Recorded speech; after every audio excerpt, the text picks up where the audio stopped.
বিসমিল্লাহির রহমানির রহিম। মৌলা আলী আলাইহিসসালামের মর্যাদা। হযরত আব্দুর রহমান জামে রহমতুল্লাহ বলেন, হযরত মৌলা আলী আলাইহিসসালামের ফজিলত প্রশংসনীয় গুণগুলি এত বেশি যে কলম দিয়ে মুখে বর্ণনা করে শেষ করা যায় না। হযরত ইমাম আহমদ ইবনে হাম্বল রহমতুল্লাহ বলেন, আমরা সাহাবায়ে কেরামের মধ্যে হযরত আলীর চেয়ে বেশি কারো ফজিলত গুণাবলী খুঁজে পাইনি। শাওয়াহিদুন নবুওয়াত, নুজহাতুল মাজালিস কিতাবের ২য় খণ্ডে ৩০৬ পৃষ্ঠা।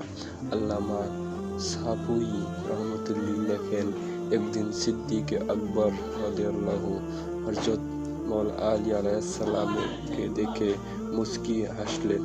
মৌলা আলী আলাইহিসসালাম সিদ্দিকে আকবর জিজ্ঞাসা করলেন, জনাব, আমাকে দেখে হাসলেন কেন?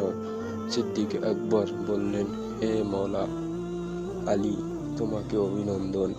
আমাকে হুজুর সাল্লাল্লাহু আলাইহি ওয়াসাল্লাম বলেছেন, যতক্ষণ পর্যন্ত হযরত আলীকে কাউকে পুলসিরাতের অতিক্রম করার অনুমতি দিবেন না, ততক্ষণ কেউ পুলসিরাত অতিক্রম করতে পারবে না। আসেম ইবনে জমরা রাদিয়াল্লাহু বর্ণনা করেন, একদা হুজুর হযরত ইমাম হাসান আলাইহিসসালাম বক্তা প্রসঙ্গে বললেন, যখন হযরত রাসূল সাল্লাল্লাহু আলাইহি ওয়াসাল্লাম আমার আব্বাজানকে যুদ্ধে প্রেরণ করতেন, তখন তার ডান পাশে জিবরাইল আলাইহিসসালাম, বাম পাশে মিকাইল আলাইহিসসালাম অবস্থান করতেন। এজন্য আমার আব্বাজান জীবনে কোনোদিনই কোনো যুদ্ধে পরাজিত হন নাই।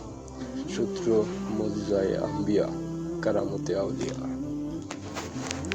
ভিডিওটি ভালো লাগলে লাইক, কমেন্ট, শেয়ার করবেন।